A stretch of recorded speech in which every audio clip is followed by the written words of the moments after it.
Hello, welcome các bạn trở lại với kênh Mạnh Hà Design Channel và chúng ta lại tiếp tục trở lại với phong cách Rustic. Đây là kênh Mạnh Hà Design Channel, tất cả mọi điều về nội thất bạn sẽ thấy được tại đây.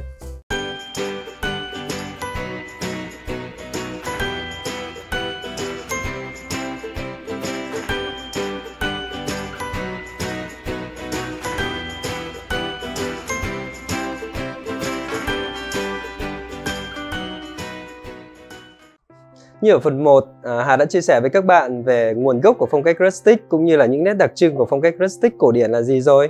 Nếu bạn nào chưa xem thì có thể click cái link bên trên ha.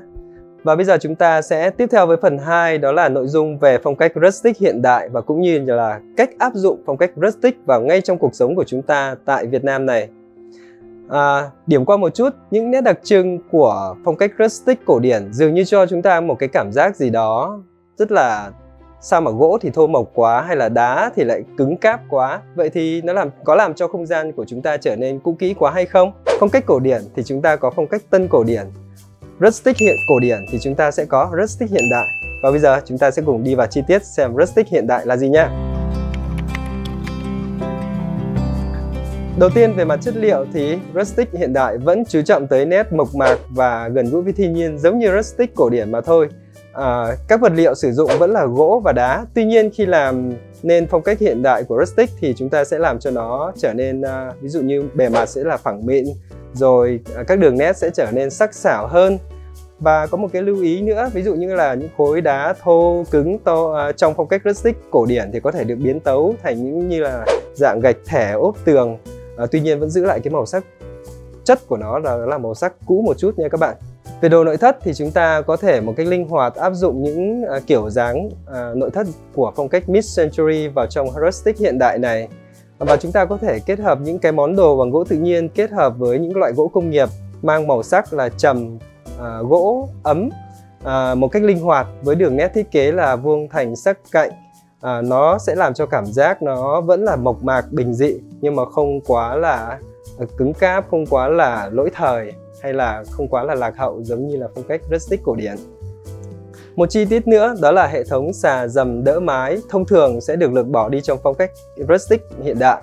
Lý do là bởi vì như các bạn đã biết thì các căn hộ chung cư ngày nay đang nở rộ ở khắp mọi nơi và thông thường thì chiều cao của một tầng chung cư thường sẽ rất là thấp.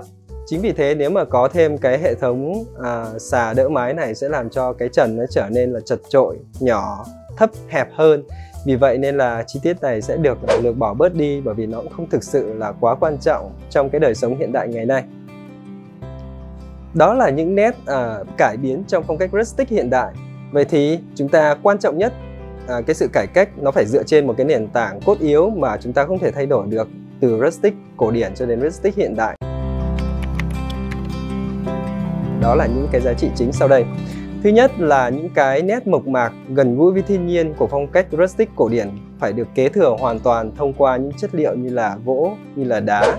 Và cái màu sắc tông trầm của gỗ kết hợp với màu sắc xám và xanh, ánh xanh một chút của đá, đó là những cái tông màu truyền thống mà chúng ta hết sức phải chú ý ha. Một điểm nữa đó là ánh sáng tự nhiên. Trong phong cách Rustic hiện đại cũng vậy, rất là yêu thích và coi trọng cái việc đó là thiết kế những khung cửa sổ lớn, cửa ra vào lớn để cho chúng ta có thể đón được càng nhiều ánh sáng càng tốt. Bởi vì ánh sáng sẽ cho chúng ta cảm giác cân bằng giữa thiên nhiên bên ngoài và nội thất bên trong nhà. Từ đó mang lại cái cảm giác thực sự là Rustic, đó là cảm giác thư thái, thoải mái và hòa mình vào với thiên nhiên. Một chi tiết nữa, trong decor thì chúng ta phải chú ý rằng decor trong Rustic vẫn phải mang cái tông màu chung của phong cách Rustic từ cổ điển cho đến hiện đại. Tuy nhiên sẽ lưu ý những cái món decor mang cái hơi thở của thời gian một chút, hơi cũ một chút thì đó chính là cái hồn riêng của phong cách Rustic. Như vậy là chúng ta đã biết được như thế nào Rustic cổ điển và như thế nào Rustic hiện đại rồi đúng không? Và bây giờ chúng ta sẽ đến với phần quan trọng nhất của video này. Như chúng ta đã biết xuyên suốt trong video này, Hà luôn nhắc đi nhắc lại một điều rằng cái phong cách Rustic đó là phong cách của sự mộc mạc và gần gũi với thiên nhiên. Và nếu mà bạn muốn khẳng định cái gu thẩm mỹ của cá nhân của mình, muốn tạo lên một cái tính riêng thì đây sẽ là một cái lựa chọn rất là thú vị cho các bạn nhé. Còn nếu mà bạn là một người năng động, ưa nhiều màu sắc, ưa nhiều sự trẻ trung hơn thì có lẽ Rustic không phải là lựa chọn hàng đầu cho các bạn đâu. Ok, trở lại với chủ đề chính. Bây giờ chúng ta sẽ đi vào phân tích từng điểm riêng từng cái cách áp dụng cụ thể đưa rustic vào trong cuộc sống hàng ngày của chúng ta nhé. Đầu tiên là về bảng màu. Bảng màu của rustic đó là màu trầm ấm của gỗ và một chút xám sắc xanh của đá. Tuy nhiên thì chúng ta hãy lưu ý một điều rằng thông thường thì tường và trần thì chúng ta nên để là màu trung tính hoặc là màu trắng để làm cho nó hòa quyện với ánh sáng khi tràn vào trong nhà hơn. Còn lại đối với sàn và các đồ nội thất thì chúng ta sẽ sử dụng tông màu gỗ nha. Đây là một tông màu bắt buộc của phong cách rustic đó.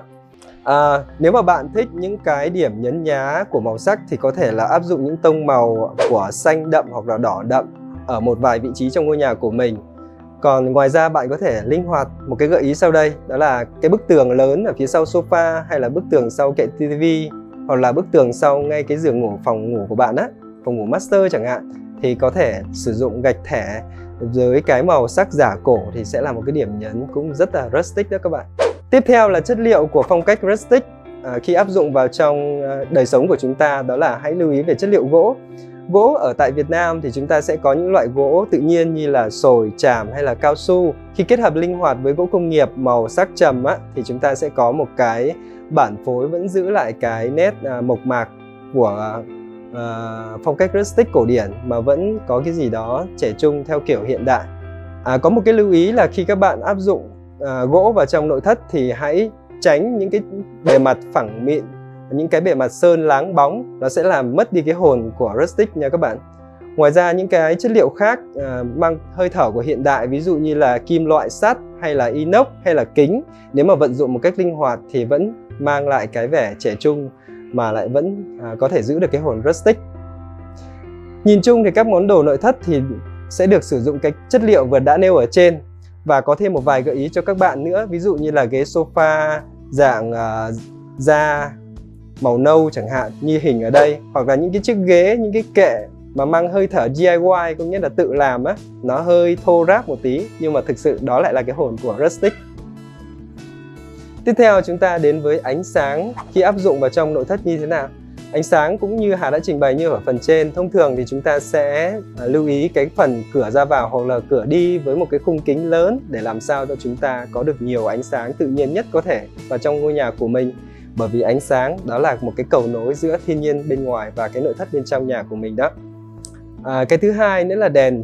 Đèn trong phong cách rustic không chỉ là để chiếu sáng mà còn để trang trí decor. Bạn có thể chọn những cái loại trao đèn đơn giản, ví dụ như là một cái trao đèn bằng sắt, đèn thả, và với ánh sáng nó chiếu sáng cục bộ ở những vị trí như là đảo bếp hay là như bàn ăn hay là bàn sofa thì nó sẽ có tác dụng chiếu sáng rất là dễ chịu, mà lại làm cho cái cảm giác trong gia đình mình dễ dàng nhìn thấy mọi thứ xung quanh một cách vừa phải, không quá chói và cũng như là không quá tối. Về đồ decor, nhìn chung thì khi chúng ta chọn đồ decor hãy chú ý đến cái tông màu tổng thể, đó là màu trầm gỗ của phong cách rustic mà mình đã lựa chọn. Chúng ta có thể lưu ý tới những món decor là có hơi hướng quá khứ một chút, thể hiện được cái nét cũ kỹ một chút, đó lại là mang cái hồn riêng của rustic. Những cái đường nét hoa văn trong trang trí trong gia đình mình thì nên chú ý nó đơn giản thôi, màu sắc đơn sắc thôi, và có thể nhấn ở những vị trí ví dụ như là gối của sofa chẳng hạn hay là thảm phòng khách chẳng hạn. Đó sẽ làm cho cái rustic của bạn nó trở nên dễ chịu và hợp lý hơn. Ngoài ra để trang trí trong những cái không gian nội thất rustic của mình thêm phần lãng mạn hơn thì bạn có thể bố trí thêm những chậu cây xanh hoặc là những bình hoa khô, ví dụ như là hoa lavender rồi những bông lau, làm cho cái không gian trở nên lãng mạn và bình yên hơn. Và trên đây là những cái chia sẻ đầy đủ của Hà về những cái gợi ý để cho chúng ta áp dụng phong cách rustic vào trong cuộc sống của chúng ta ngay tại Việt Nam. Rustic là một phong cách tuy cũng bắt nguồn từ châu Âu, tuy nhiên nó không được phổ biến như phong cách tân cổ điển hay là phong cách Scandinavian. Tuy nhiên theo quan điểm của Hà thì rustic là một phong cách thực sự rất là đáng để cho chúng ta áp dụng vào trong cái nhịp sống hiện đại ngày nay.